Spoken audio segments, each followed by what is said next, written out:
할렐루야. 오늘은 예레미야서 세 번째 시간입니다.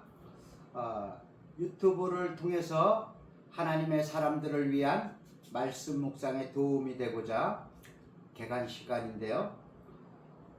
오늘은 26장부터 33장까지 될 것 같아요. 좀 양이 많아서요. 이 시간에는 그거에 앞서 이제 예레미야의 그 전체 숲을 이제 정리해보고 이제 전체 구조를 살펴보려고 그래요. 각 장으로 들어가고 예레미야서의 그 전체 구조, 선지서를 공부할 때는 어려운 점이 많죠. 이제 장수가 양이 좀 많고 좀 긴 편이에요. 이사야는 66장까지 있고 예레미야는 52장까지 있고 에스겔은 48장, 다니엘은 12장. 전체 맥을 잡기가 쉽지 않지만 그렇기 때문에 전체 구조를 살펴보고 이후에 숲을 살펴보는, 그리고 각 권으로 각 장으로 접근하는 것이 필요하다고 봅니다.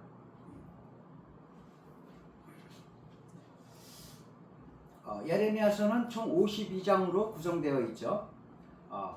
서론은 서론 1장입니다. 1장은 서론. 예레미야에 관한 소명 기사가 기록이 되어 있고요. 2장부터 20장까지는 유다의 상태를, 그 다음에 예레미야 선지자의 그 탄식을 소개하고 있고, 그들이 얼마나 하나님의 말씀에 불순종하고 타락하고 하나님의 언약을 지키지 않았는지에 대해서 소개하고 있죠. 그러면서 11장에서 20장 부분에 이르러서는 예레미야의 탄식이 나옵니다. 하나님 앞에 탄식하면서 제가 이 사명을 감당해야 합니까? 예레미야가 하나님한테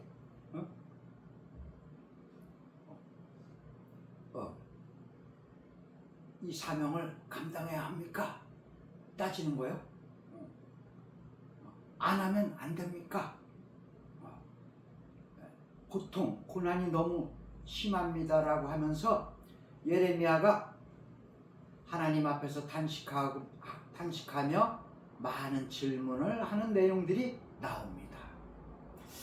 2장에서 20장까지는 유다의 상황이라 그랬죠. 죄에 대한 선지자의 탄식에 대해 소개하고 있다라고 큰 틀에서 이해하면 되겠습니다. 자, 21장에서 29장까지는 당시의 지도자들을 향한 메시지이고 왕, 선지자들의 타락상입니다. 그리고 21장에서 22장까지는 이제 왕들 여호아스, 여호야김, 긴을 향한 이제 메시지가 나오고, 25장부터 26장, 27장, 28장에 이르러서는 당시 거짓 선지자들을 향한 이제 메시지입니다. 자, 좀 떨립니다. 30장에서 33장까지는 위로의 책이라고 일반적으로 학자들이 말합니다. 30장에서 33장은 새 언약이죠. 새 언약. 예레미야서에서 가장 핵심이 되죠. 구약에 벌써 새 언약을 하나님께서 예레미야서에 보여주고 계시잖아요. 중요합니다. 그래서 오늘 이제 33장까지 하는데 아주 중요한 날이에요. 그래서 이 장은 예레미야 전체 탄식과 심판을 선언했지만 30장에서 33장까지의 말씀은 회복, 약속, 위로에 관한 메시지가 소개되고 있는 것이죠. 예레미야서의 전체 구조의 1장부터 52장 속에 전체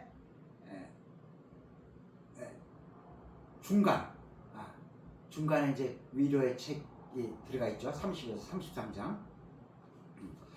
보석 같은 메시지가 밝혀 있다고 생각하시면 됩니다. 보석이 박혀 있어요. 예레미야서 30장에서 33장 보석이 박혀 있다니까요. 한번 확인해 보세요. 우리가 예레미야서를 이해하실 때 무조건 눈물, 슬픔, 탄식, 죄의식 이것만으로 일관된 책이 아니다라는 사실입니다. 보석이 박혀 있는 장도 있죠. 30에서 33장. 자, 역사에서 가장 어두운 시기. 이거 중요해요. 역사에서 가장 어두운 시기가 예레미야서예요. 자, 이제 이어가겠습니다.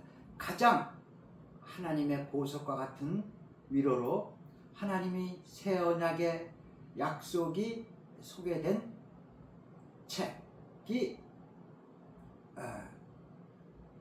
30장에서 33장까지 부분이라는 것을 기억하시면 되겠습니다.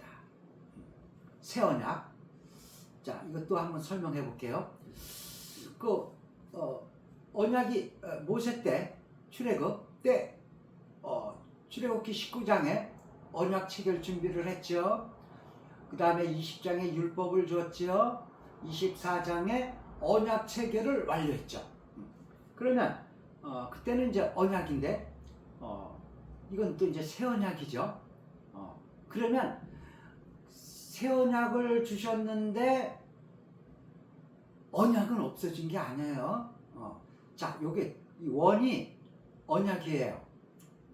그러면 이 안에서 새 언약이 있는 거예요. 창조도 마찬가지예요. 이 원이 창조입니다. 그러면 또 새 창조가 있죠. 이 안에서의 새 창조입니다. 참고하시면 되겠습니다. 자, 자, 다음 34장에서 45장까지 요것이 두 번째로 중요해요. 34장에서 45장까지 중간이 39장으로 보시면 됩니다. 그래서 두 번째로 새 언약 다음에 핵심 두 번째로 중요한 부분이 39장이다. 기억하시면 돼요. 39장. 예루살렘 성전 파괴된 날이죠. 된 장이에요. 그러니까 39장을 중심으로 해서 이전 것은 34장에서 38장까지는 이전 거고, 그 다음에 40장부터 45장까지는 예루살렘 성전 파괴 이후를 말하는 거죠. 이전과 이후. 중요합니다. 이 39장을 알고 있으면 예레미야서를 이렇게 아웃라인을 잡을 수 있는 거예요. 그러니까 예레미야 선지자가 사역을 언제 시작했느냐? 주전 627년인데 627년에서 예루살렘 성전이 파괴되는 지금 39장 파괴되는 그 이후까지 포로로 끌려가고 애굽으로 가고 그러죠. 요 라인이에요. 요 라인. 예레미야서가 그 양이 그 연도가 길지도 않아요. 딱 40년이죠. 예레미야가 사역을 40년 했으니까. 자, 이어갑니다. 그래서 예레미야 39장이 하이라이트다. 왜 하이라이트냐? 예루살렘 성전 파괴의 모습을 보여주고 있기 때문이다. 예레미야 선지자는 그렇게 오랫동안 메시지를 선포했는데도 예레미야 성전이 무너졌어요. 그렇게 선포를 많이 하고 애썼는데도 하나님이 이 성을 심판하신 거죠. 왜요? 하나님의 사랑, 하나님의 신실성, 그렇게 보시면 돼요. 크게 보면은, 깊이를 보시면, 자, 이어갑니다. 그렇게 말씀한 예레미야 그 예언은 하나님께서 확신시켜준 39장인데요. 그 39장 중심축에 딱 놓여 있고, 제가 말씀드렸어요. 34장에서부터 38장까지의 메시지는 뭐냐? 이제 다시 한번 또 중요해서 말씀드립니다. 예루살렘 성이 파괴되기 이전의 모습. 됐죠? 이전에 그들의 영적 상태, 왕들과 정치적인 상태, 사회 상황을 묘사해주고 있고요. 자, 그 다음 39장을 중심으로 해서 40장부터 45장까지는 예루살렘 성이 파괴되고 난 후에 이스라엘, 유다 백성들이 어떻게 행동하였는지를 소개하고 있는 겁니다. 그래서 34장부터 45장까지를 이해하려면은 예레미야 39장을 중심으로 전반부와 후반부 또 말씀드립니다. 예루살렘 성전 파괴 전과 파괴 후로 이해하시면 큰 틀을 잡으실 수 있을 것입니다. 새 언약 다음에 요것이 두 번째로 중요한 거예요. 핵심이에요. 그러면 더 이상 볼 거 없어요. 한번 보셔요. 자, 다음 46장부터 51장까지의 메시지는 열방을 향한 메시지예요. 예레미야 선지자뿐만 아니라 이사야서도 그렇죠. 이사야서에는 이사야서 13장부터 23장 10장인가요? 열방을 향한 메시지가 거기 있죠. 자, 에스겔서도 열방을 향한 메시지가 선포가 있어요. 자,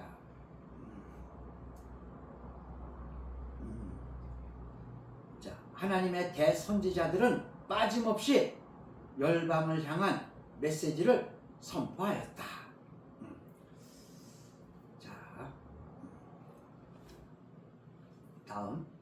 자, 그런데 예레미야서는 후반부에 와서 이제 그 마지막 부분에 열방을 향한 메시지가 이렇게 선포하고 있죠. 근데 이사야서는 그 앞에 있어요. 13장에서 23장이니까 66장인데 이 앞에다 갖다 놨잖아요. 예레미야서는 뒤에다 갖다 놨고. 자, 그래서 46장에서 51장까지는 열방을 향한 메시지다라고 큰 틀로 이해하시면 되겠습니다. 다음 52장은 첨부예요. 불어과 같은 책인데 이 부분은 이제 열왕기 하 24장 18절에서 25장 30절의 내용과 유사합니다. 그래서 이제 카피해서 가져오기 한 거예요. 가져오기. 자, 그리고 예루살렘 성전의 파괴된 모습과 그 당시의 상황을 좀 더 이제 현미경으로 확대해서 자세하게 기술한 겁니다. 예레미야서를 이해하실 때 1장은 서론, 52장은 첨부, 지금 39장 예레미야 예루살렘 성전 파괴가 중요하기 때문에 첨부해 놓은 거예요. 52장은 첨부, 그 다음에 중간은 이제 30에서 33장 위로의 책, 새 언약. 그렇게 큰 틀로 이해하시고, 자, 예레미야서 26장에서 29장까지 신학적 메시지를 살펴보고 묵상 포인트를 잡아보겠습니다. 자, 성전의 성전들 설교가 이제 26장인데요. 26장 말씀 선포하는 예레미야의 선포 메시지 장소가 바뀝니다. 뜰에서 성전으로 바뀌어요. 성전으로. 하나님께서 예레미야를 성전으로 부르셔서 설교를 하게 하신 경우인데요.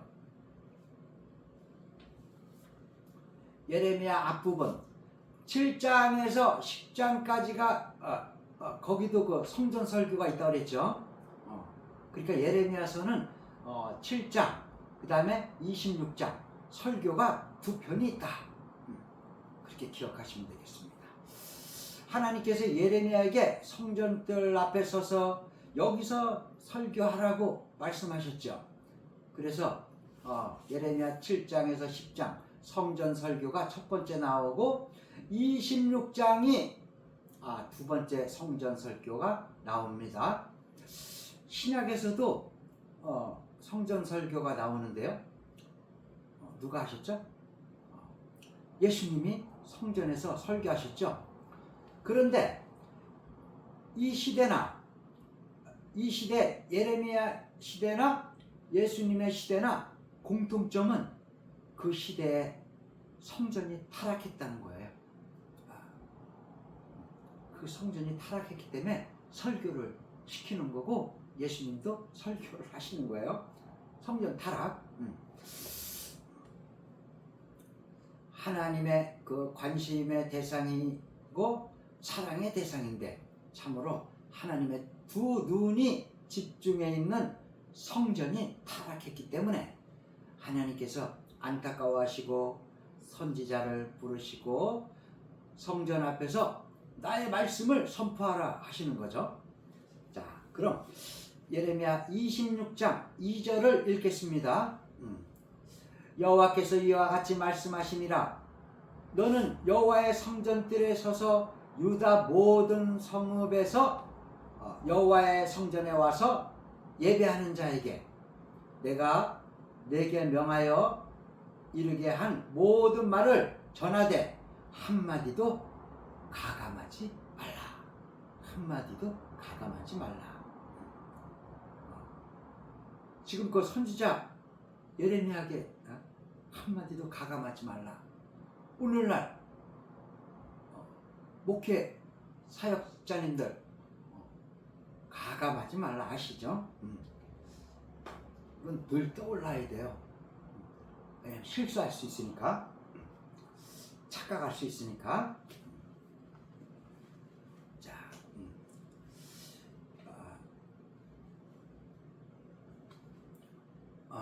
예레미야에게 성전에 와서 예배자들에게 선포 요청하고 성전에 와서 예배하는 자들에게 선포하라는 겁니다. 예배자가 많아요. 그리고 성전들을 많이 밟았지만 그 당시에는 하나님의 말씀을 듣지 않았어요. 길을 닫았거든요.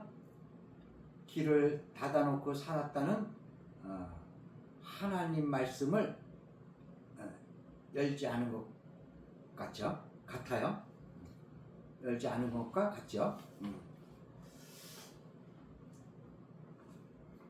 자, 성전 설교의 주된 내용은 이스라엘 백성들에게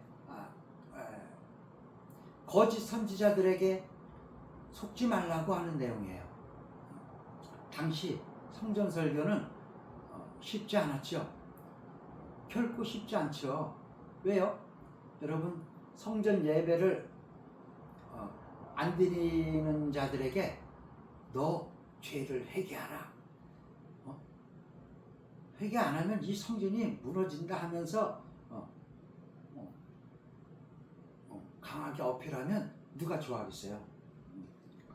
그래서 예레미야는요, 위험을 무릅쓰고 하나님 말씀을 전하는 겁니다. 당시엔 성전 설교하니까 많은 사람들은 예레미야에 대해서 부정하고 예레미야를 미워하고 예레미야를 잡아넣자, 죽이자 하면서 엄청난 핍박이 시작됩니다. 하나님은 예레미야를 보호하시죠. 당시 예레미야와 함께 유사한 메시지를 전했던 한 명 선지자가 있었죠. 우리야라는 선지자입니다. 우리야도 예레미야와 같이 성전을 향해서, 정치권을 향해서 설교를 하였고 그들의 죄를 책망하는데요. 우리야도 열심히 했어요. 우리야도 말씀을 증거하다가 핍박을 당하게 됩니다. 그런데 우리야는 애굽으로 도망갔어요. 애굽으로 도망가 버렸어요. 그때 우리야에게 어떤 일이 일어났을까? 예레미야 26장 23절을 읽겠습니다. 그들이 우리야를 애굽에서 연행하여 여호야김 왕에게로 그를 데리고 오매 왕이 칼로 그를 죽이고 그의 시체를 평민묘지에 던지게 하니라. 와, 이거 얼마나 비참합니까? 예레미야도 우리야도 하나님 말씀을 선포했는데 그런데 우리야는 두려움에 빠졌고 사명을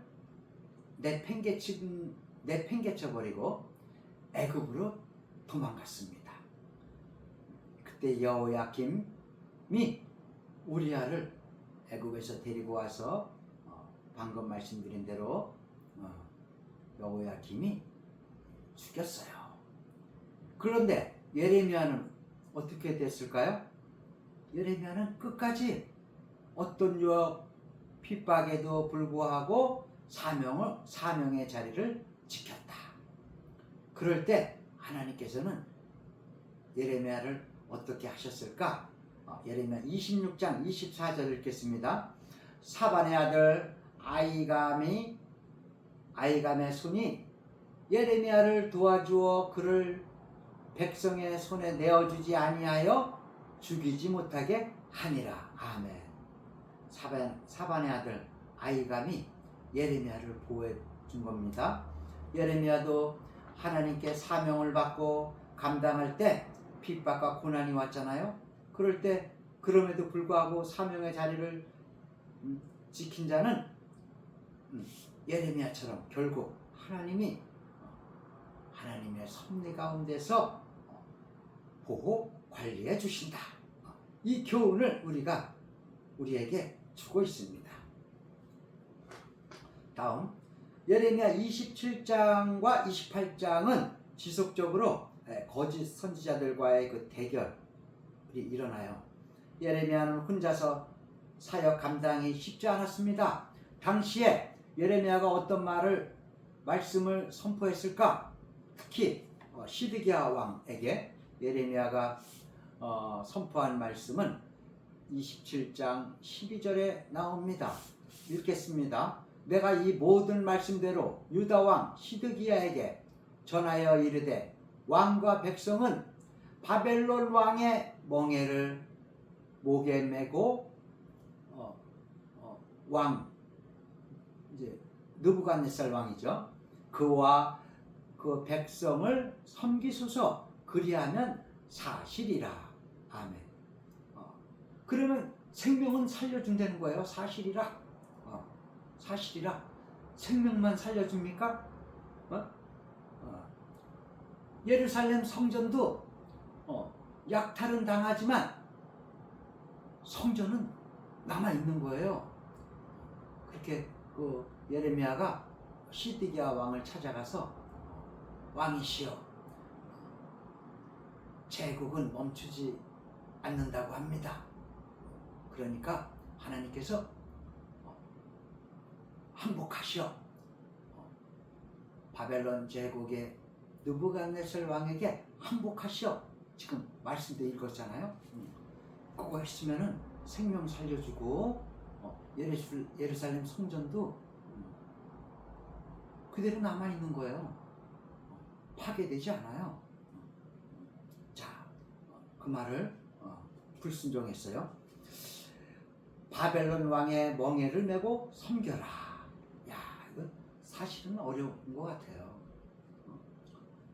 그런데 왕이, 하나님이 시키는 대로 해야죠.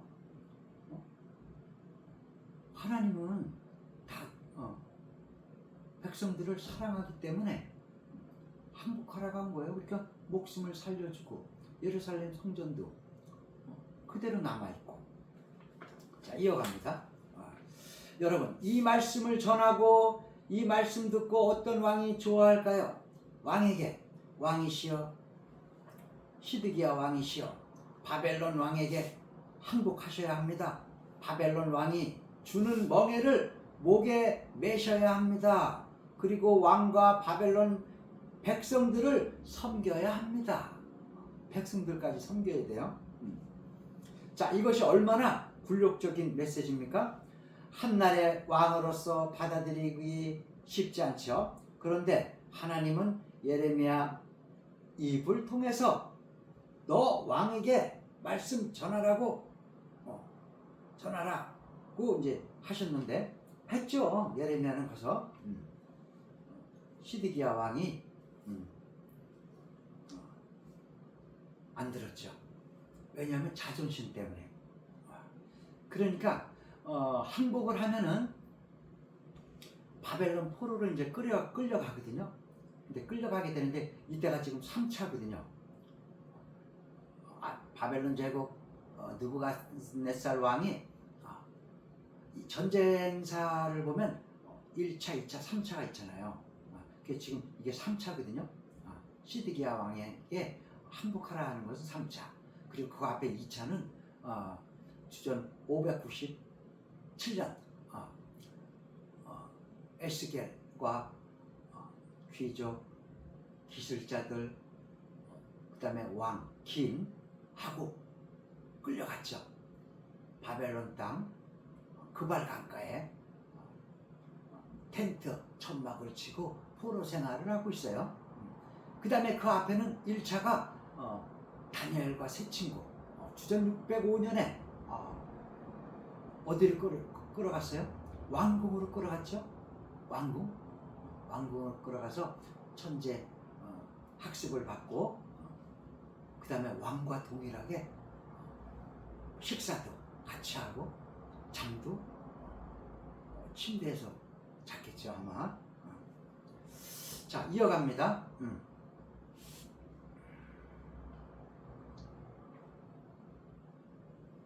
자, 그래서 하나님은 예레미야 입을 통해서 너 왕에게 말씀 전하라, 항복하라고 꼭 말씀을 전하라고 하셨습니다. 어떤 말씀이냐? 바벨론 왕의 멍에를 메고 백성을 섬기라고 합니다. 이를 위해서 예레미야가 퍼포먼스까지 합니다. 직접 예레미야가 멍에를 메고 길가에 나가요. 그리고 또 뭐라고 하냐면은 절대로 거짓 선지자의 말을 듣지 말라고 신신당부합니다. 그래서 예레미야 27장 14절에 그러므로 당신들은 바벨론 왕을 섬기게 되지 아니하리라 하는 선지자의 말을 듣지 마소서. 그들은 거짓 예언하는 선지자이니이다. 여러분, 누구 말을 듣기 좋죠? 거짓 선지자 말이 달콤합니다. 심플하잖아요. 거짓 선지자들 말, 하나님은 당신과 함께 하십니다. 이제 거짓 선지자 말이에요. 아주 뭐 그럴듯하죠. 성도 여러분, 하나님은 당신과 함께 하십니다. 하나님이 도와주실 겁니다. 바벨론 왕을 섬기지 마세요. 하나님은 우리 쪽 편입니다. 이런 말은 듣기 좋잖아요.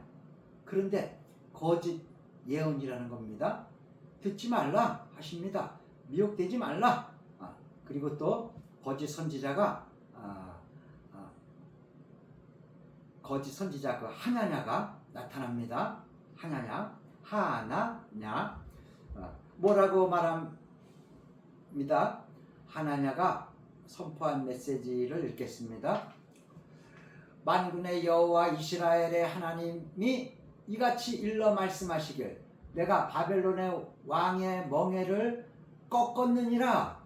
내가 바벨론 왕의 느부갓네살이 이곳에서 빼앗아 바벨론으로 옮겨간 여호와의 성전 모든 기구를 2년 안에 다시 이곳으로 되돌려 오리라. 엄청나게 예언이 명확한가요? 하나님께서 바벨론 왕에게 준 멍에를 꺾었다는 거예요. 거짓 선지자가 하는 말이죠. 가짜예요. 그리고 내가 성전의 모든 기구를 연수까지 말해줍니다. 2년 안에 돌아오게 하겠다. 이 말이 사실이라면 얼마나 기분 좋겠습니까? 거짓 선지자 하나냐가 선포한 것입니다. 이 시대에 사는 백성들이 분별력이 없으면 미혹할 수 있어요. 당시 거짓 선지자들이 많았습니다. 거짓 선지자 하나냐는 사명을 포기한 앞에 그 우리야 있었죠. 앞에 우리야 거짓 선지자 우리야도 죽었잖아요. 지금은 하나냐를 하나님이 죽이십니다. 예레미야 28장 15절에서 17절에 말씀하십니다. 하나냐의 죽음. 자, 선지자 예레미야가 선지자 하나냐에게 이르되, 하나냐야 들으라. 여호와께서 너를 보내지 아니하였거늘 내가 이 백성에게 거짓을 믿게 하는도다. 그러므로 여호와께서 이와 같이 말씀하시되, 내가 너를 지면에서 제하리니. 제하신대요.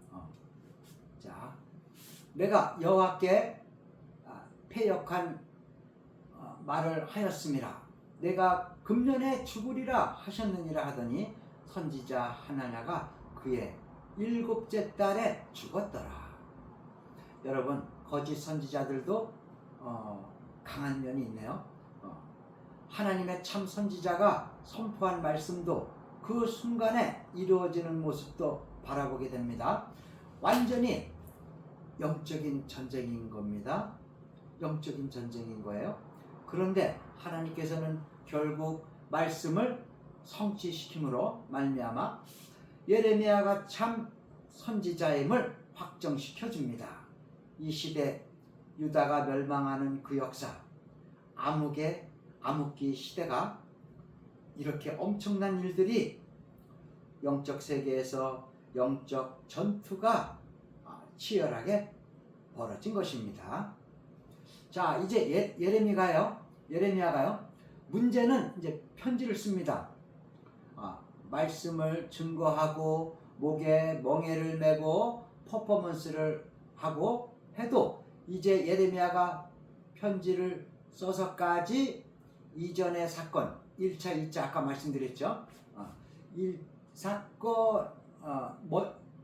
2차 먼저 포로로 끌려간 백성들에게 편지를 써요. 하나님께 증거하는 겁니다. 요즘 말로 예레미야가 카톡을 보내는 거예요. 에스겔에게도 다니엘에게도 또 지도자들에게도 보내는 거예요. 이제 편지가 카톡입니다. 자, 예레미야는 어떤 식이든지 하나님의 말씀을 증거하려고 열정을 가지고 노력한 대선지자잖아요. 그럼 예레미야가 바벨론 포로 중인 유다 지도자들에게 뭐라고 편지 내용을 공개합니다. 편지 내용이요. 예레미야 29장 5절에서 7절. 여기는 이제 유다가 이제 포로들에게 이제 보낸 편지죠. 유다 포로들에게 보낸 편지. 바벨론에서 일상의 삶을 이제 살아라, 이제 그건데. 자, 읽겠습니다. 너희는 집을 짓고 거기에 살며 텃밭을 만들고 그 열매를 먹어라. 아내를 맞이하여 자녀를 낳으며 너희 아들이 아내를 맞이하며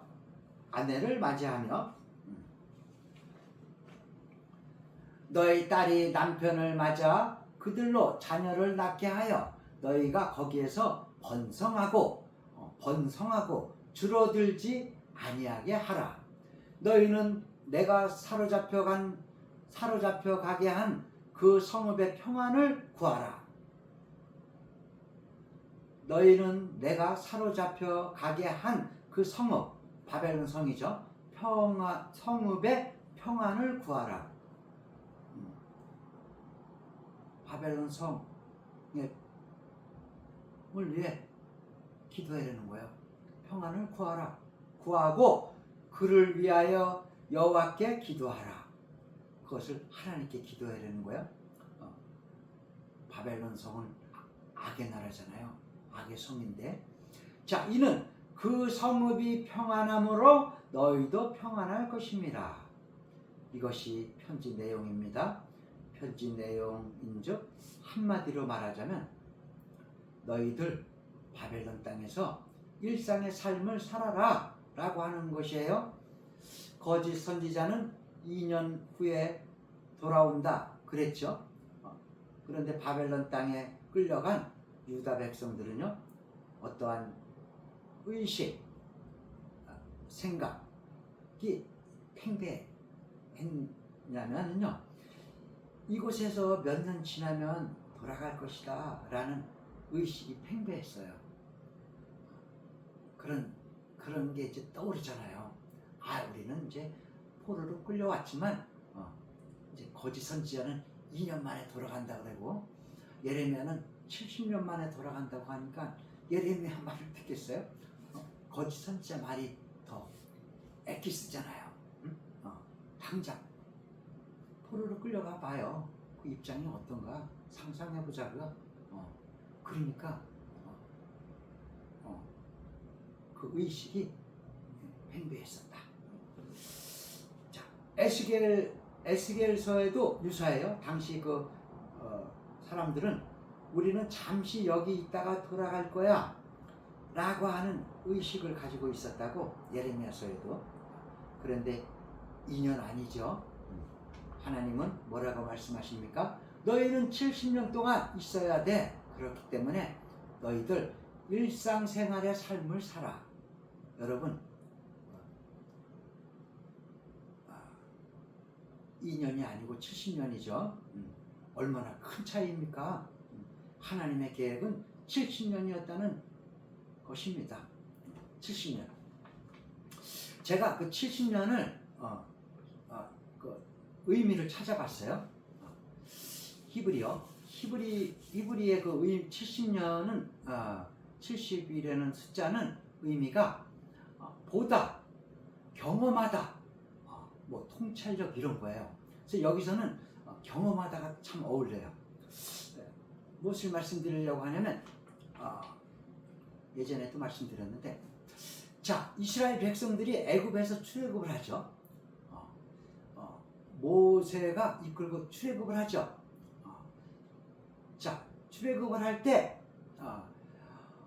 이스라엘 백성들은 애굽 제국을 경험하고 출애굽을 한 거예요. 맞죠? 애굽 제국을 경험을 하고 출애굽을 한 거예요. 왜냐하면 모세가 태어났을 때는 그 애굽이라는 나라가 이 소극적인 그 소극적인 제국주의를 폈다가 이제 적극적인 제국주의로 나아갈 때 모세가 태어난 거예요. 그래서 그 애굽 왕이 뒤돌아보니까 이웃 나라를 쳐들어가려고 준비하고 가다가 뒤돌아보니까 문득 생각난 거예요. 저 히브리 저 장정들이 60만이 뭐예요? 엄청 많아요. 그래서 전쟁으로 이제 자국을 벗어나면 자국이 위험한 거죠. 무슨 반란이라도 안 일어날까 걱정이 된 거죠. 그래서 그것을 포기하고 애굽 왕은 포기하고 산의 아이들을 죽이기 시작한 거죠. 더 이상 그걸 이제 연상하시면 이스라엘 애굽 히브리 백성들이 애굽 제국을 경험하고 출애굽을 했다.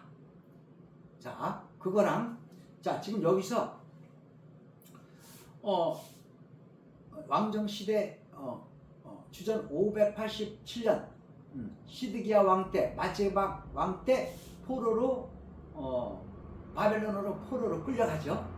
자, 그래서 70년을 이제 포로 생활을 하고 이제 귀환을 하는데, 자 귀환을 하면 이거는 뭐예요?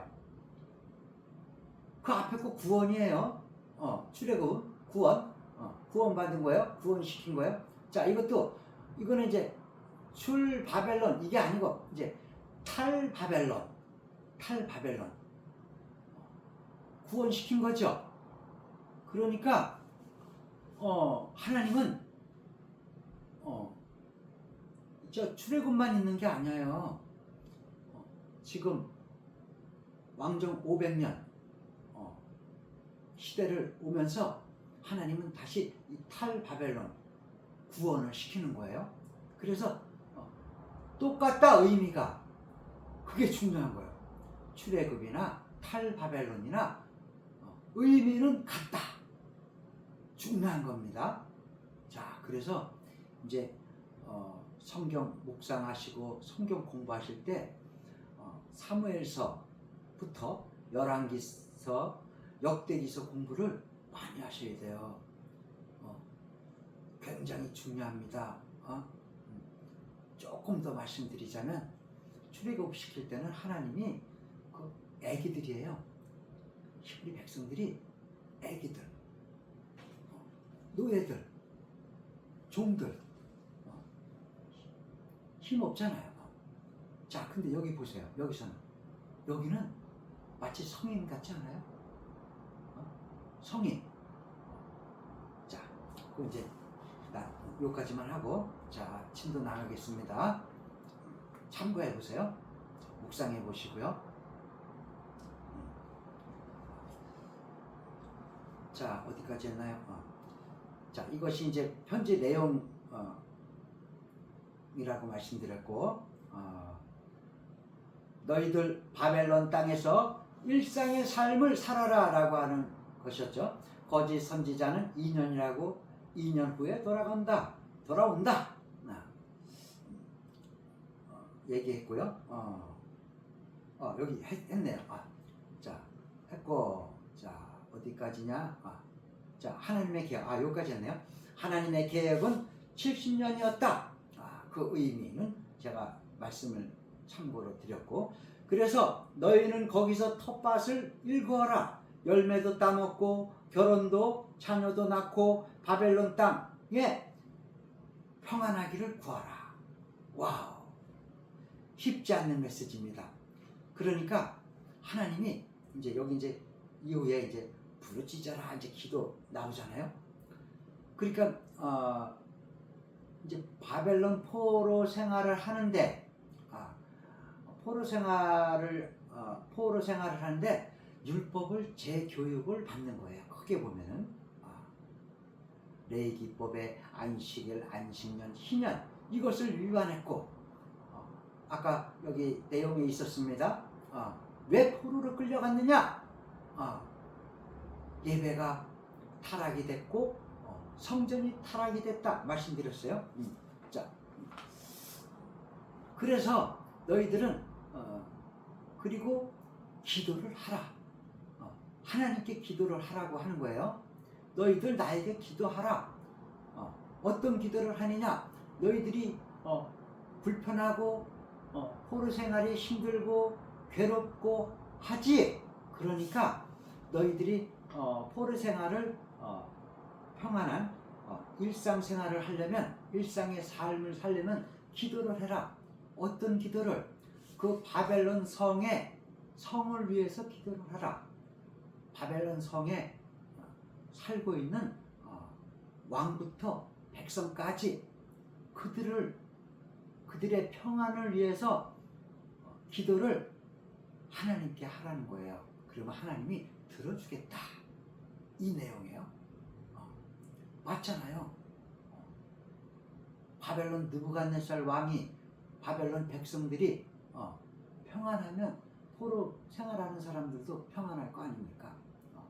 그 바벨론 그 성은 길이가 92km라고 그랬죠. 폭도 엄청 넓어요. 92km. 성이 그렇게 커요. 그래서 세계사에서는 바벨론 성, 바벨론 제국하면 성을 알아주는 거예요. 이 바벨론 성을 무너뜨린다는 것은 택도 없는 소리예요. 바벨론 성은 무너질 수가 없는 성이에요. 하나님이시니까 바사왕에게 이렇게 넘겨준 거죠. 하나님만 하시는 거예요. 자, 이어갑니다.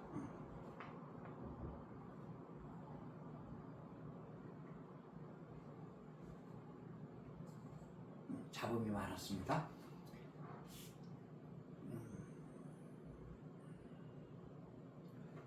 자, 예레미야 선지자는 당시 에스겔, 다니엘 지도자들에게 이제 편지를 썼다고 했고, 하나님의 뜻이기 때문인 거죠.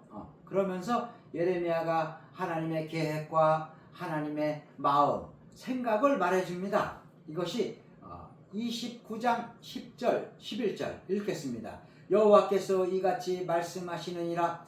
바벨론에서 70년이 차면 내가 너희를 돌보고 나의 선한 말을 너희에게 성취하여 너희를 이곳으로 돌아오게 하리라. 여호와의 말씀이니라.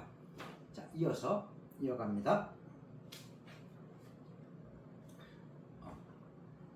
너희를 향한 나의 생각은 내가 아나니 평안이여 재앙이 아니니라.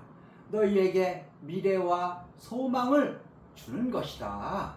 할렐루야. 아멘. 70년이 차야 된다는 것, 2년이 아니라는 거죠. 2년이 아니에요. 하나님께서 정한 시한 70년이 차야 돌아올 것이다. 그렇기 때문에 너희들은 내가 바벨론으로 보낸 이유는 재앙이 아니라 궁극적으로 나의 언약 백성들의 삶의 평안을 주고 미래와 희망, 소망을 주는 것이 나의 뜻이니라, 나의 생각이다를 전해준 것입니다. 이걸 보면 하나님의 마음 생각을 받아서 전한 그 선지자 예레미야죠. 거짓 선지자는 하나님 생각을 왜곡했죠. 오늘날 많은 하나님의 종들이 하나님의 생각을 왜곡하면 안 됩니다. 있는 그대로 비록 억울하고 불리할지라도 하나님의 말씀을 전달하는 것이 참 선지자의 사명입니다. 그러면서 하나님의 계획과 생각을 백성들에게 말씀하시면서 동시에 성도들이 해야 할 것을 소개하는데요. 뭐냐면은 기도입니다. 조금 전에 기도 말씀드렸죠. 기도. 자, 예레미야 29장 12절 읽겠습니다. 포로들에게 보내는 편지. 기도의 효용을 이제 말씀하시는 거예요.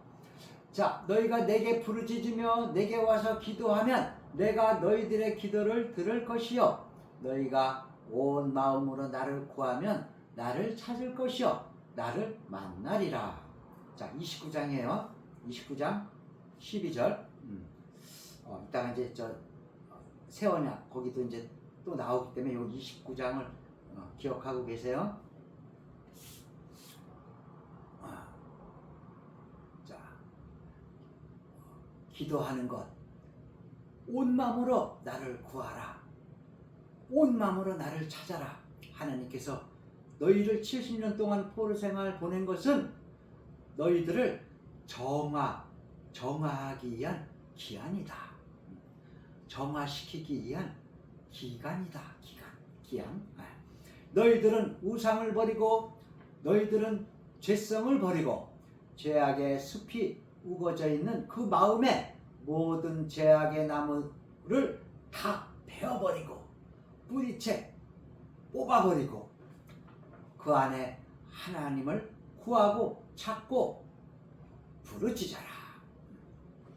자, 하나님을 향한 믿음을 회복하라고 하는 겁니다. 그러므로 기도하라. 그래서 기도의 그 효험을 말씀하고 있습니다. 29장에 마지막 기도 효력을 언급하고 이후에 30장, 31장, 32장, 33장에 위로의 책 A Book of Comfort. 자, 위로의 책. 새 언약하고 같다 그랬죠? 위로의 책. 자, 이 기도의 응답의 아름다운 열매를 나타나겠다는 것입니다. 이 기도의 응답의 아름다운 열매로 나타나겠다는 것이에요. 그러면서 이 기도의 주제로 29장을 소개하고 30장에서 33장까지 위로, 회복의 메시지를 선포하는 겁니다. 그래서 21장에서 29장까지 지도자들을 향한 메시지, 즉 왕들과 선지자, 제사장들을 향한 메시지는 결국은 예레미야의 그 승부, 참된 메시지로 마무리를 하면서 하나님의 생각을, 마음을 소개해주고 백성들이 바벨론 땅에서 기도하고 마음의 우상을 버리고 하나님만을 찾으라는 겁니다. 그래서 하나님께 간구하라고 라고 하는 것으로 마무리를 해주게 되는 겁니다. 자, 다음 장으로 넘어갑니다. 예레미야 30장에서 33장의 신학적 메시지와 묵상 좀 더 세밀하게 살펴봅니다. 30장에서는 제일 중요해요. 30장부터 33장.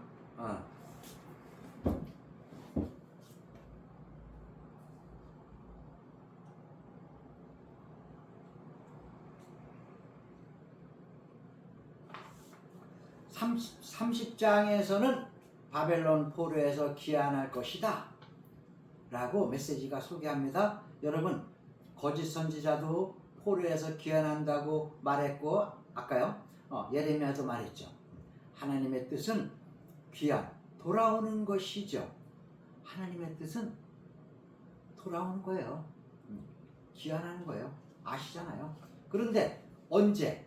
시간이 중요한 거죠. 때가 중요한 거잖아요. 하나님의 계획, 정한 시점이 중요하죠. 하나님의 궁극적으로 이스라엘 백성들을 바벨론에서 멸망하게 하는 것이 하나님의 뜻이 아닙니다. 돌아오게 하는 것이 하나님의 뜻입니다. 이들에게, 이스라엘 백성들에게 무엇을 언급해 주냐면 땅으로 돌아오게 하겠다는 것이 땅에 대한 모티브가 중요하죠. 땅 중요합니다. 자, 예레미야 30장 3절 읽겠습니다. 여호와의 말씀이니라. 보라, 내가 내 백성 이스라엘과 유다의 포로를 돌아오게 할 날이 오리니 내가 그들을 그 조상에게서 준 땅으로 돌아오게 할 것이니 그들이 그 땅을 차지하리라. 여기서 조상들에게 준 땅이라고 말하고 있는데요. 그들이 그 땅을 차지하리라. 땅을 강조하시죠. 땅에 관계된 것은 언약과 관련된 것이죠. 땅에 관계된 것은 언약과 관련된 것이에요. 중요합니다. 아브라함의 언약은 하나님께서 아브라함에게 약속하셨습니다. 그래서 이 땅으로 돌아오게 하겠다라고 하는 것은 가나안 땅으로 돌아오겠다는 이 약속은 아브라함 언약을 회복시켜 주겠다라고 하는 하나님의 약속인 것이죠.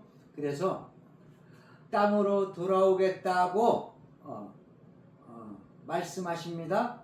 또 하나 메시지가 있어요. 자, 조금 진도를 빨리 나가겠습니다. 좀 내용이 좀 많네요. 자, 내가 새로운 지도자를 세우겠다. 자, 또 하나 이제 자, 또 하나 메시지라 그랬죠. 자, 땅하고 그 다음에 또 하나 메시지가 내가 새로운 지도자를 세우겠다. 지도자를 세우겠다. 땅으로 돌아오면요 새로운 지도자를 세우겠다. 자, 예레미야 30장 9절 그들은 그들의 하나님 여호와를 섬기며 내가 그들을 위하여 세울 그들의 왕 다윗을 섬기리라. 하나님께서 새로운 다윗을 약속하시는데요. 여기서 다윗은 이미 죽었어요. 죽었잖아요. 천국에 있잖아요. 그런데 다윗의 후손, 다윗의 가문의 지도자를 말하는 거예요. 다윗을 언급한 것은 다윗의 후손, 다윗의 가문의 지도자를 말하는 겁니다. 그래서 포로 후기에 귀환할 때 이제 1차로 스룹바벨 귀환하잖아요. 스룹바벨 여호수아가 있고 다윗 가문의 지도자가 나타나는데 종말론적으로 해석하면 누구일까요? 신약의 예수 그리스도를 말하는 거예요. 예수 그리스도. 자, 새 언약 말씀드렸어요. 자, 새로운 땅을 약속하시고 새로운 지도자를 또한 약속하시고 31장에서는 이러한 맥락 중에서 하나님께서는 언약을 제시해 주십니다. 언약을 제시하기 전에 내가 너를 다시 세워주겠다. 언약갱신이에요. 세움의 약속을 주시는데요.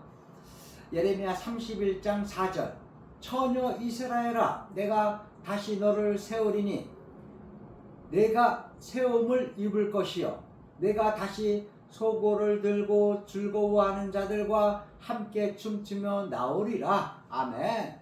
세워주겠다는 거예요. 오늘날 세움의 주제 얼마나 소중합니까? 얼마나 많은 공동체가 무너지고 교회가 무너지고 관계가 무너지고 이러한 상황 속에서 당시에 많은 유다 백성들에게는 예루살렘 성전도 무너졌어요. 그런데 사랑의 주님이 세워주겠다라고 하는 약속을 주시는 겁니다. 내가 세워줄 것이다. 내가 세움의 결과로 춤추며 나올 것이다 라고 하는 참 행복과 즐거움, 환희의 약속을 주십니다. 자, 따라서 하나님은 헐기도 하시고 세우시기도 하시는 분이시죠. 그래서 이 세움이라고 하는 약속은 하나님께서 예레미야를 부르실 때 내가 너희를 처음에 부르실 때 그랬잖아요. 1장 10절인가요? 내가 너희를 파괴하고 파멸하고 멸망뿐만 아니라 다시 세우고 건설하는 그 사명을 주셨는데 그 세움의 메시지가 31장 4절에 소개되는 얘기죠. 또 세워줄 뿐만 아니라 흡족하게 해주겠다. 흡족한 은혜와 축복을 주겠다. 자, 예레미야 31장 1절, 12절, 14절 읽겠습니다. 그들이 와서 시온의 높은 곳에서 찬송하며 여호와의 복, 곧 곡식과 새 포도주, 기름과 어린 양떼, 소의 떼를 얻고 크게 기뻐하리라. 그 심령은 물된 동산 같겠고 다시는 근심이 없으리로다 할지어다.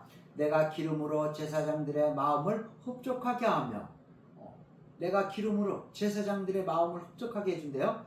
내 복으로 내 백성을 만족하게 하리라. 여호와의 말씀이니라. 아멘.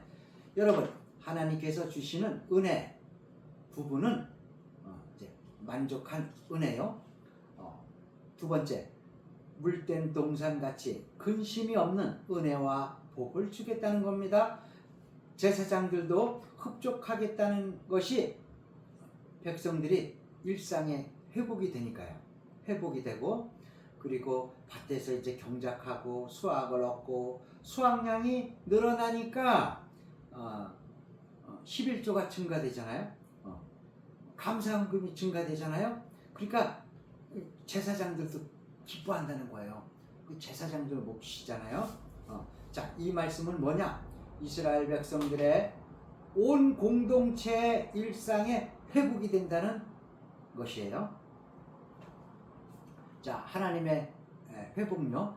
단지 영적인 회복만 말씀하시지 않습니다. 언약의 회복도 말씀하시지만 일상의 회복을 말씀하시고, 하나님의 회복 메시지는 상당히 구체적이십니다. 그러시면서 또 하나의 회복을 말씀하시는데요. 누구의 회복을 말씀하시냐면은 자녀의 회복도 말씀하십니다. 자녀의 회복. 자,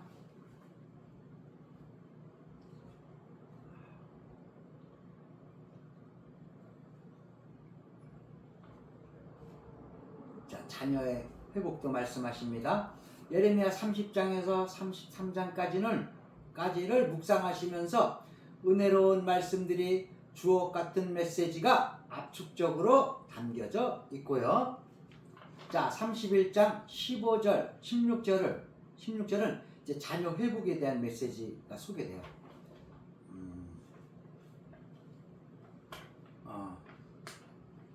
이 타이틀이 뭐냐면 이제 라헬의 통곡, 라헬 있잖아요. 야곱의 레알의 통곡과 자녀의 회복. 자, 이게 타이틀이에요. 자, 여호와께서 이와 같이 말씀하시느니라. 라마에서 슬퍼하며 통곡하는 소리가 들리니 라헬이 그 자식 때문에 애곡하는 것이라. 그가 자식이 없어져서 위로받기를 거절하는도다. 여호와께서 이와 같이 말씀하시느니라. 내 울음소리와 내 눈물을 멈추어라. 내 일의 삭을 받을 것인즉 그들이 그의 대적의 땅에서 돌아오리라. 여호와의 말씀이니라. 아멘. 당시 이스라엘 백성들은 온 땅에 이제 흩어졌어요. 지금 이제 포로 생활. 자, 이사야서에서도 보면은요, 포로를 끌려갔잖아요. 첫날부터 어떻게 했어요? 당시에 그 자손들이 길거리에 널브러져 있어요. 갈 곳이 없어요. 널브러져 있어요.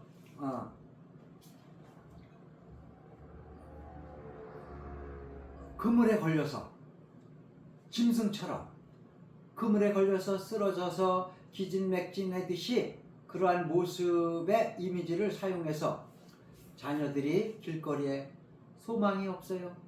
희망이 없어요. 이리저리 방황하는 모습 우리가 상상할 수 있죠.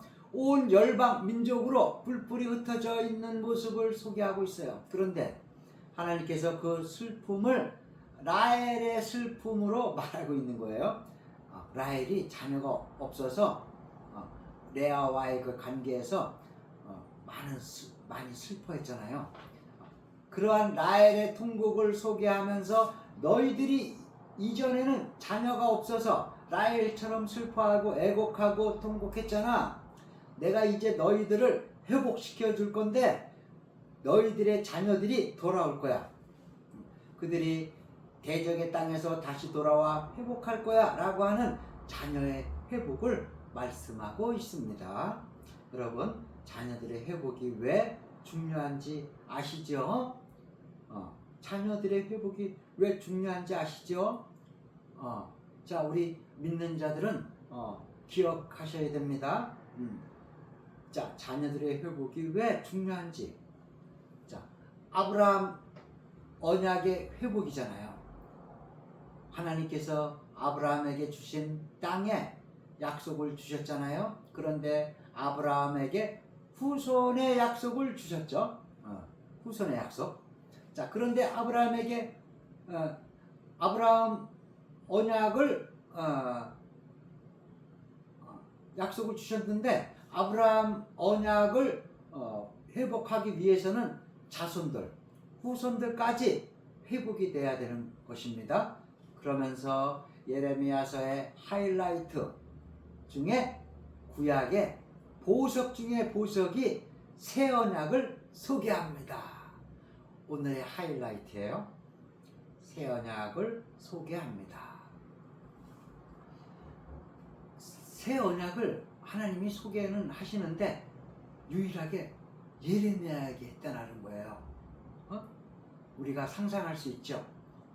가장 암흑의 시대, 가장 눈물의 선지자, 고통받는 선지자에게 하나님이 가장 큰 선물을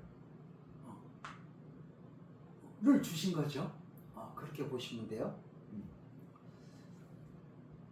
크게 한 말씀 드리면 예수님을 가장 많이 닮은 사람이 누구일까 할 때 예레미야 그러면 거의 맞아요.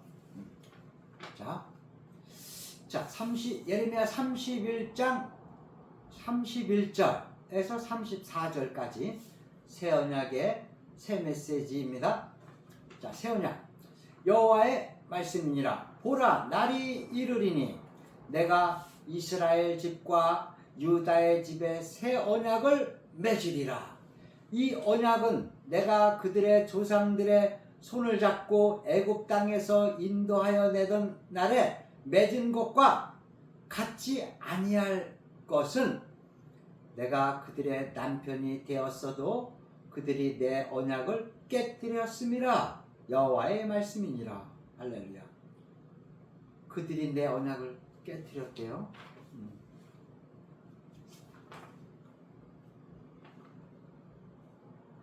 그러나 그날 후에 내가 이스라엘 집과 맺을 언약은 이러하니 곧 내가 나의 법을 그들의 속에 두며 그들의 마음에 기록하여 나는 그들의 하나님이 되고 그들은 내 백성이 될 것이라. 여호와의 말씀이니라. 그들이 다시 각기 이웃과 형제를 가르쳐 이르기를 너는 여호와를 알라 하지 아니하리니 이는 작은 자로부터 큰 자까지 다 나를 알기 때문이라. 내가 그들의 악행을 사하고, 악행을 사해 주신대요. 내가 그들의 악행을 사하고 다시는 그 죄를 기억하지 아니하리라. 여호와의 말씀이니라. 예레미야 31장 31절. 암기하기도 좋아요. 기억하기도 좋아요. 예레미야서 31장 31절에서 34절까지. 아멘입니다. 이 말씀이 예레미야서에 소개되는 새 언약입니다. 새 언약은 옛 언약과 다른 거죠. 옛 언약은 모세 언약이죠. 그래서 내가 그들의 조상과 손을 잡고 애굽에서 인도하여 내던 날에 맺은 언약. 다른 말로는 이제 시내산 언약 그러잖아요. 호렙산 언약, 시내산 호렙산 언약이라고 이제 하잖아요. 자, 시내산 언약은 내가 돌판에 새겼지만 이제 내가 맺은 새 언약은 너희들 마음판에 새겨줄 것이다 라는 것입니다. 내용은 동일합니다. 구약의 율법 내용입니다. 그러나 하나님께서 언약을 주시는 언약을 기록하는 방식이 모두가 다른 거예요. 모두. 예? 언약을 기록하는 방식이 모두가 영어로 모두예요. 모두가 다른 것입니다. 자, 구약에 자신의 산에서는 돌판에 새겼지만 이제는 너희들 마음에 새겨질 것이다. 너희에게 명한 그 율법을 순종하게 할 것이다. 자, 중요하죠. 너희들에게 명한 그 율법을 순종하게 할 것이다. 하나님께서요. 마음에 기록했기 때문에 순종의 차원에서 인도하시고 죄를 용서하시고 그 다음에 하나님을 아는 놀라운 은혜와 언약을 약속하신 겁니다. 물론 이 새 언약은 에스겔서에도 소개되고 있지만 이 새 언약은 궁극적으로 예수 그리스도와 성령을 통해서 신약에 와서 성령님의 그 내주함으로 말미암아 성취화되는 겁니다. 중요하죠? 기억하세요.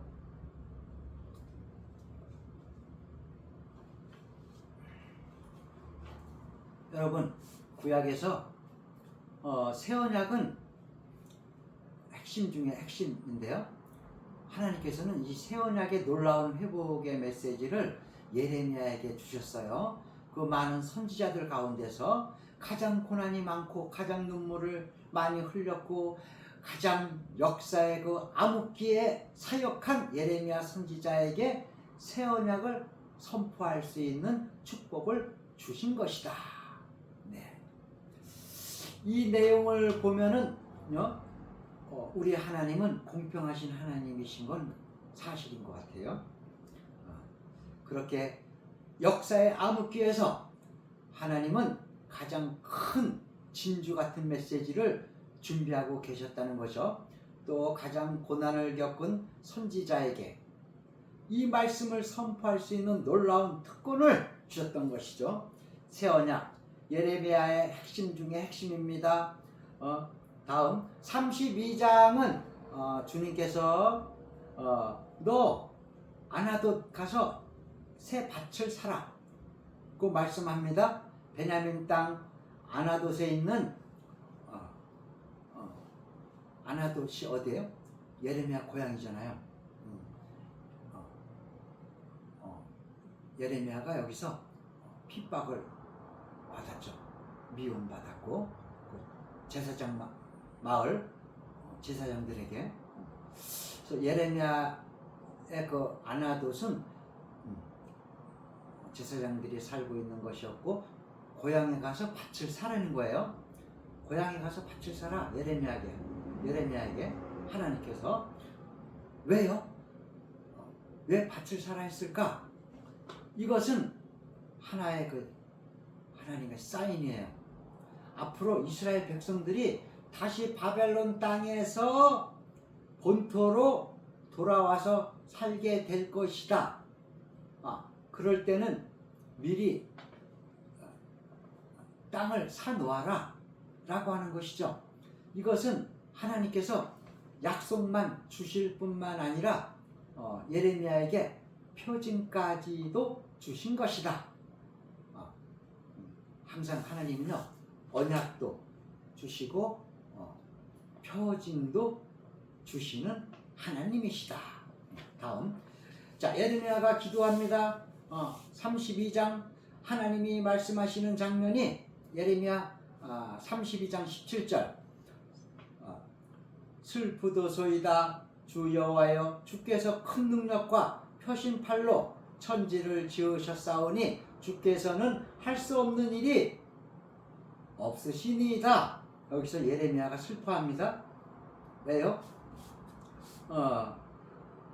왜 슬퍼합니까? 이스라엘 백성들이 죄를 짓고 바벨론 포로로 끌려가는 모습을 보고 예레미야가 바라볼 때, 예레미야가 눈으로 바라볼 때 말씀을 바꿔 선포하며 너무나 가슴이 아픈 거예요. 주는 능력이 있지 않습니까? 주는 천지를 지으신 여호와 아닙니까? 내가 너무나 슬픕니다. 이 백성을 제발 구원하여 주옵소서 라고 애를 써서 기도하는 거예요. 포로로 끌려가기 전에. 자, 예레미야 32장 27절 읽겠습니다. 나는 여호와여 모든 육체의 하나님이라. 나는 여호와여 모든 육체의 하나님이라. 내가 할 수 없는 일이 있겠느냐? 내가 모두 가능하다. 그러면서 예레미야 32장 37절 보라 내가 노여움 분함 큰 분노로 그들을 쫓아 보내었던 모든 지방에서 그들을 모아들여 이곳으로 돌아오게 하여 안전히 살게 할 것이다. 아멘. 걱정하지 마라 예레미야야. 언젠가는 내가 나의 능력으로 돌아오게 할 것이야. 이 백성들이 바벨론에 영원히 쫓겨나는 것이 아니야. 돌아오게 할 것이야. 내게 능력의 하나님이야. 내겐 능력의 하나님이야. 그러나 뭐가 필요하다? 때가 필요하다. 기한이 필요하다. 기다려라. 하나님의 계획과 하나님의 프로그램 안에 있다라고 하는 거예요. 그리고 그러므로 하나님은 응답은 나는 능치 못할 일이 없어. 당장이라도 안 보낼 수도 있어. 바벨론에요. 이스라엘 백성들 바벨론에 안 보낼 수도 있어. 그러나 내가 보낼 거야. 하나님 말씀하십니다. 왜요? 하나님의 징계의 과정이기 때문에 하나님의 연단이야. 징계야. 그러나 때가 되면 내가 돌아오게 할 거야. 하나님은 능치 못할 일이 없는 여호와 하나님이시기 때문에 내가 할 것이야 라고 주님이 약속을 주시는 것입니다. 그러면서 33장 이렇게 하나님의 약속을 주시면서 또 다른 패턴의 유사한 패턴이 나타납니다. 그러면 너희가 알 것은 아까 기도 있죠. 부르짖어야 된다. 기도해야 된다 라는 것이에요. 자, 예레미야 33장 2절에서 3절 이를 행하시는 여호와 그것을 만들며 성취하시는 여호와 그의 이름을 여호와라 하는 이가 이와 같이 이르시되 너는 내게 부르짖으라 내가 내게 응답하겠고 내가 알지 못하는 크고 비밀한 일들을 내게 보이리라. 아멘. 아주 유명한 말씀이죠. 이 말씀은 대부분 크리스천들은 너무나 익숙하죠. 암송도 하신 분들 많죠. 네. 그런데 이 말씀의 컨텍스트가 어떤 컨텍스트로 가운데에서 나오냐? 문맥이 하나님의 약속을 주고 난 다음에 하나님이 약속을 주고 난 다음에 그 다음에 백성들이 요구하신 내용이에요. 이 기도의 모티브가 앞에 나타났죠. 29장에 부르짖으라. 아까 제가 29장 강조했습니다. 기도 부르짖으라. 자, 이 때문이었죠. 자, 33장에 나타났죠. 기도로 시작하고 기도로 마치고 그 사이에 보습과 같은 회복의 약속을 주시는 것이 회복의 약속을 경험하기 위해서 뭐 해야 된다고요? 부르짖어라. 내게 나오라. 내게 간구하라. 라고 하는 하나님의 명령이면서 약속이면서 백성들에게 요구하시는 것이죠. 그러면서 하나님께서 부르짖으면 너를 치료하고 회복시켜주고 세워주고 용서해 줄 것이다.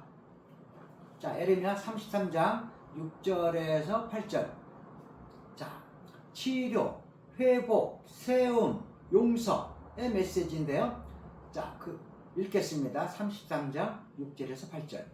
그러나 보라, 내가 이 성읍을 치료하며 고쳐 낫게 하고 평안과 진실이 풍성함을 그들에게 나타낼 것이며 내가 유다 포로와 이스라엘의 포로를 돌아오게 하여 그들을 처음과 같이 세울 것이며 내가 그들을 내게 범한 그 모든 죄악에서 정하게 하며 그들이 내게 범하며 행한 모든 죄악을 사할 것이라. 아멘. 자, 모든 죄악을 사해 주신대요. 아멘. 여기에서 내가 그들을 치료하겠다, 고쳐주겠다, 평안과 진실함으로 내가 그들에게 보여주겠다, 처음처럼 세워주겠다, 용서해주겠다 한마디로 정리하면 하나님의 회복과 하나님의 위로의 대형 선물 세트예요. 큰 대형 선물을 받는 거예요. 선물 패키지, 완전한 선물 패키지, 완전한 선물 보따리를 한 방에 주신다. 한 방에 주신다는 약속입니다. 이것이 바로 오늘날 한국교회와 성도들과 모든 가정들에게 필요한 메시지인 줄 믿습니다. 치료, 회복, 세움, 용서, 하나님의 핵심적인 회복의 약속인 것입니다. 자, 거의 다 끝나갑니다. 자, 그 다음에 또 가장 중요한 회복이 뭐냐? 예배 회복입니다. 예배 회복. 이스라엘 백성들이 왜 포로로 끌려갔습니까? 아까 말씀드렸죠? 예배가 타락했고 성전이 타락했기 때문에. 그런데 하나님께서는 이스라엘 백성들에게 약속은 가장 핵심적인 회복이 뭐냐? 예배를 회복할 수 있도록 하겠다라고 하는 약속을 주시는데요. 자, 33장 10절에서 11절 예배의 회복이에요. 자, 읽겠습니다. 여호와께서 이와 같이 말씀하시느니라. 너희가 가리켜 말하기를 황폐하여 사람도 없고 짐승도 없다 하던 여기 곧 황폐하여 사람도 없고 주민도 없고 짐승도 없던 유다 성읍들과 예루살렘 거리에서 즐거워하는 소리, 기뻐하는 소리, 신랑의 소리, 신부의 소리와 및 만군의 여호와께 감사하라. 여호와는 선하시니 그 인자하심이 영원합니다 하는 소리와 여호와의 성전에 감사제 드리는 자들의 소리가 다시 들리리니 이는 내가 이 땅에 포로를 돌려보내어 지난 날처럼 되게 할 것임이라. 여호와의 말씀이니라. 아멘. 포로들이 돌아오면 너무나도 기쁜 거죠. 하나님 은혜가 너무도 감사한 겁니다. 하나님의 약속 성취된 것을 바라보는 눈으로 그것을 보고 온몸으로 경험하면서 하나님께서는 약속을 지키시는 분이시다. 하나님께서는 약속을 지키시는 분이다. 신실하신 하나님이죠. 언약의 약속을 반드시 지키신다. 신실하신 하나님.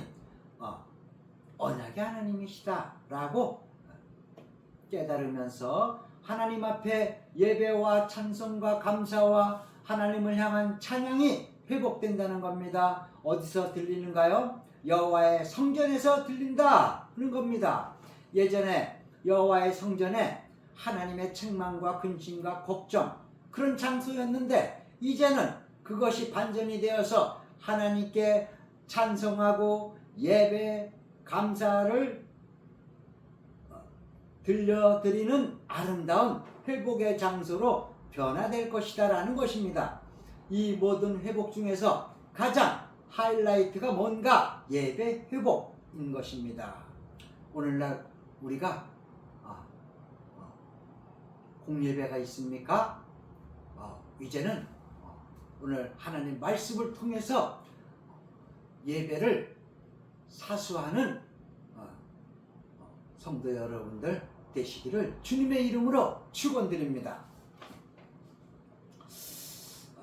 하나님께서 원하시는 가장 궁극적인 회복이 예배 회복입니다. 그러므로 포로에서 백성들이 바벨론에서 돌아오면서 맨 처음에 한 것이 무엇입니까? 성전 재건이죠. 성전 재건. 성전을 건축하고 성전을 재건하고 자, 이제 마지막 장입니다. 자, 다음 33장 마지막입니다. 이제는 하나님께서 또 한 번 강조하는 회복이 하나 있는데요. 다윗의 회복이에요. 다윗의 회복이에요.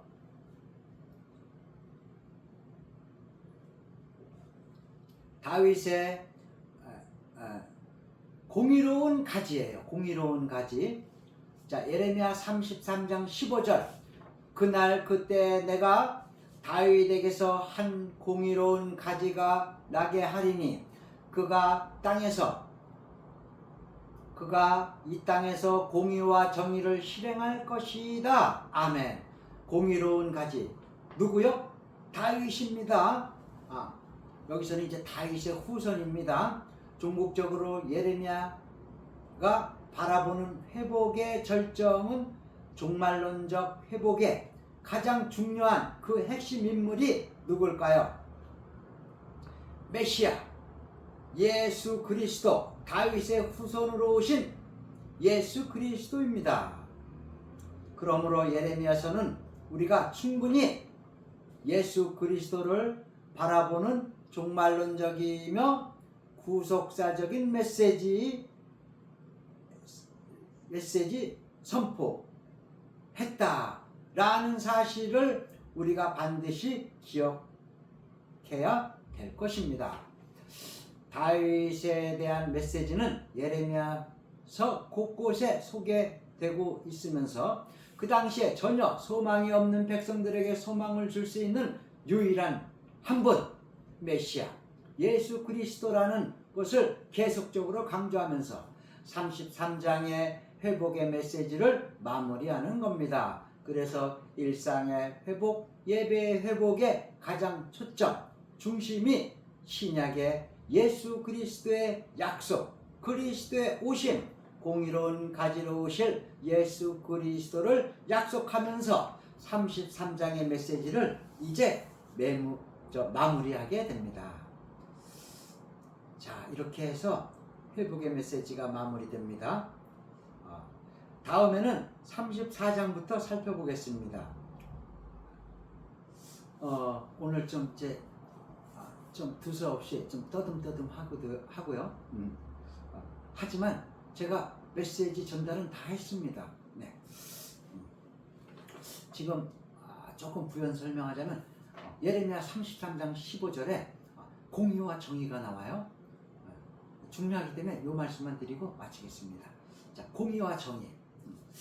자, 성경책에서 공의와 정의를 온전히 행할세 하신 분이 사무엘하 8장 15절 다윗 왕이라고 그랬어요. 다윗 왕은 온전히 공의와 정의로 행할세 나옵니다. 사무엘하 8장 15절에 분명히 행할세 나옵니다. 다윗만 행했다 이거예요. 다윗밖에 없어요. 그런데 지금 이 공의와 정의가 이제 연결을 시켜드리려고 그래요. 공의와 정의는 그 앞에 창세기 18장 19절에 아브라함에게도 이 말씀을 주셨어요. 공의와 정의, 거기는 이제 공도로 나와 있는데, 자, 그 다음에 방금 말씀드린 다윗을 기준으로 해서 이사야서 9장 6절, 7절, 7절이죠. 7절에 하고 연결되는 거예요. 9장 7절, 이사야서 9장 7절, 그 다음에 예레미야서 3장, 33장 15절, 공의와 정의 지금 나와 있잖아요. 요거하고 연결이 되는 거예요. 그 연결을 지금 해드리는 거예요. 여기서 이제 뭐 또 누구예요? 소선지자 아모스도 있죠. 자, 에스겔도 있고 한데 여기서 이제 예레미야서에서 점프해가지고 예수님한테 연결되는 거예요. 새 언약이. 자, 예수님은 육신으로는 다윗이 할아버지잖아요. 조상 할아버지. 육신으로는 그렇다 이거예요. 그래서 지금 이제 훗날에 예수님이 재림하시면 어떤 나라, 어떤 통치를 하실까? 다윗이 행했던 것을 하신다는 거예요. 자, 거기까지만 하겠습니다. 시간이 너무 길어서. 자, 수고하셨습니다. 감사합니다.